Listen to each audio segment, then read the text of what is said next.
atau enggak gitu ya.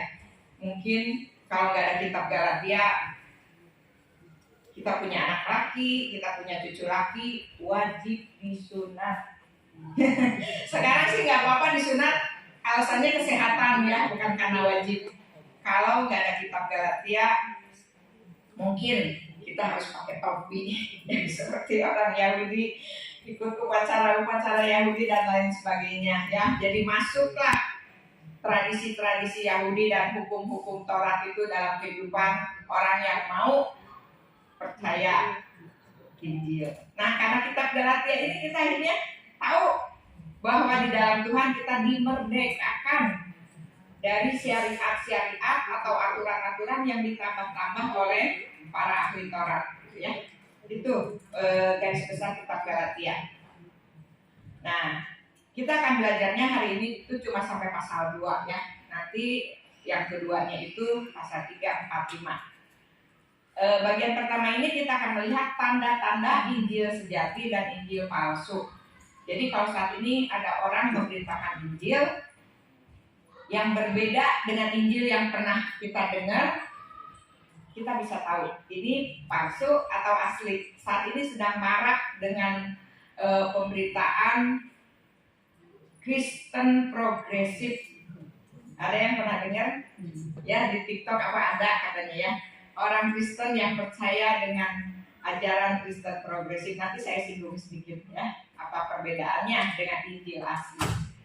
Jadi kalau menyimpangnya banyak, hitam putih gitu ya, kita gampang membedakannya. Tapi kalau palsunya itu, KW-nya itu KW1 istilahnya ya, susah membedakannya. Sekarang saya lagi sendal, karena anak saya itu cuma mau pakai sendal crop gitu ya, sendal cropnya pun yang tertentu. Kalau beli di online itu susah membedakan asli dan palsu, kecuali dari harga. Kalau yang asli itu bisa sejutaan, sekarang padahal dulu cuma 300-an. Jadi udahlah males beli yang sejutaan mah gitu ya. Pengen cari yang ori tapi harganya murah, tapi ya kalau KW juga enggak KW-nya tuh masih mirip asli. Susah banget. 150.000, 100.000 itu 100.000 sampai 150.000, yang 70.000 juga ada, tapi itu mah udah pasti KW-nya melenceng jauh gitu ya. Nah, kalau udah KW-nya yang rada mahal, agak susah membedakan dengan asli. Meskipun saya tahu ini masih tetap KW gitu ya. Jadi kalau kita jeli udah tahu yang asli, dikasih yang palsu tuh meskipun mirip pisan gitu ya, tapi tahu ini kan palsu karena saya udah biasa dulu anak saya pakainya yang asli. Ya kalau nggak kan melepuh si kulit-kulitnya tuh jadi kapalan gitu, karena kan itu karetnya panas nggak bagus.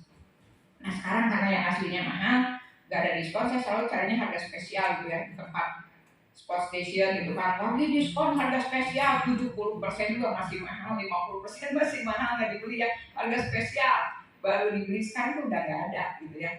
Jadi kepaksa beli online. Kalau udah biasa lihat yang asli, dikasih yang palsu KW1 bedanya dikit, tetap tahu.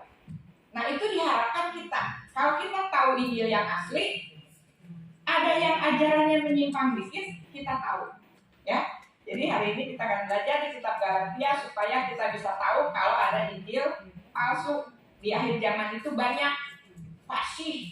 Itu yang dicari ya sama orang Kristen. Orang Kristen di kota itu konsumerisme, di mana gereja yang pembicaranya, khotbahnya, ruangannya bagus, pembicaranya bagus, baru mau beribadah bonong-bonong tidak. Ya ini jadi kosong gitu ya. Itu di kota. Kalau di kampung mah ada pendeta juga udah bersyukur. Ya, pendeta juga udah bersyukur. Nah, kita akan baca dulu, ada 3 layar. Biasa ya, sebelah kanan bacakan layar pertama. Galatia 1 ayat 6 sampai 10. Kita baca ayat 6 sampai 8 dulu. 2, 3. Aku heran bahwa kamu begitu lekas berbalik daripada Dia yang oleh kasih karunia Kristus telah memanggil kamu dan mengikuti suatu Injil lain yang sebenarnya bukan Injil. Hanya ada orang yang mengacaukan kamu dan yang bermaksud untuk memutarbalikkan Injil Kristus. Tetapi sekalipun kami atau seorang malaikat dari surga yang memberitakan kepada kamu suatu Injil yang berbeda dengan Injil yang telah kami beritakan kepadamu, terkutuklah dia. Arisan tengah kita baca ayat 92, 3. Seperti yang telah kami katakan dahulu, sekarang katakan sekali lagi, jikalau ada orang yang memberitakan kepadamu suatu Injil yang berbeda dengan apa yang telah kamu terima, tertutuplah dia. Jadi bagaimana sekarang? Adakah aku cari kesukaan manusia atau kesukaan Allah? Adakah aku coba berkenan kepada manusia? Sekiranya aku masih mau mencoba berkenan kepada manusia, maka aku bukanlah hamba Kristus. Keras ya omongan Paulus ini. Jadi benar kata Tuhan Yesus, kalau ada seorang yang menyesatkan anak kecil yang disebutnya, lebih baik dia itu diikat lehernya dengan batu besar lalu ditenggelamkan di laut. Intinya itu pengajar sesat itu gitu ya, itu sangat ibaratnya sel kanker yang akan merusak seluruh komunitas orang percaya. Jadi kita harus hati-hati. Nah ini bagian ketiga, barisan ketiga Galatia 2:20. Namun aku hidup, tetapi bukan lagi aku sendiri yang hidup, melainkan Kristus yang hidup di dalam aku. Dan hidupku yang kuhidupi sekarang di dalam daging adalah hidup oleh iman dalam Anak Allah yang telah mengasihi aku dan menyerahkan dirinya untuk aku. Kita baca bersama-sama Galatia 2:20 semua. 2, 3. Namun aku hidup, tetapi bukan lagi aku sendiri yang hidup, melainkan Kristus yang hidup di dalam aku. Dan hidupku yang hidup sekarang di dalam daging adalah hidup oleh iman dalam Anak Allah yang telah mengasihi aku dan menyerahkan dirinya untuk aku. Itu yang akan menjadi dasar-dasar ya. Nah, garis besar daripada Kristen progresif itu percaya bahwa kita itu sekarang hidupnya itu tidak lagi berdasar keselamatan itu tidak lagi bergantung kepada percaya kepada Tuhan Yesus, tapi tergantung kepada moral perbuatan baik yang didasarkan pada hati nurani. Jadi nanti tiap orang tuh akan dihakiminya berdasarkan hati nurani. Ya, itu ajaran Kristen progresif. Jadi tidak lagi tergantung kepada Yesus itu bukan satu-satunya jalan. Gitu. Kemudian kematian Kristus tidak lagi menjadi jalan keselamatan berarti ya. Jadi setiap orang asal dia baik, hidup sesuai hati nurani, dia bisa selamat. Neraka itu enggak ada.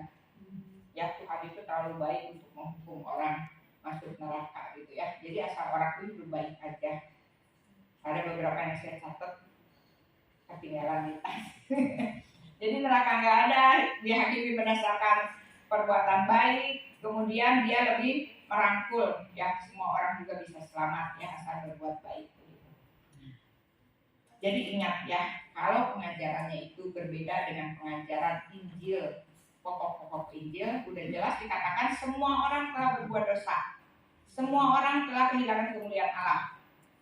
Lalu di bawah kolom langit ini tidak ada nama lain yang diberikan untuk manusia selamat kecuali nama Yesus Kristus, gitu ya.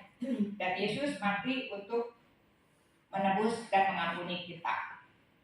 Kalau misalnya manusia bisa selamat dengan perbuatan baiknya, dengan hati nuraninya, nggak perlu lagi. Nah ini juga dikatakan bahwa Taurat itu tidak menyelamatkan. Di Galatia dikatakan orang meskipun 100% bisa taat sama hukum Taurat, dia tetap tidak bisa selamat. Kenapa? Karena justru dengan Taurat itu manusia kita harus siap-siap mempersiapkan untuk kesehatan kita, untuk apa yang akan kita mengikuti di sana, persekutuan doa PDW PGGI. Nah, kita juga nanti di sana juga ada doa, ada acara juga gitu ya.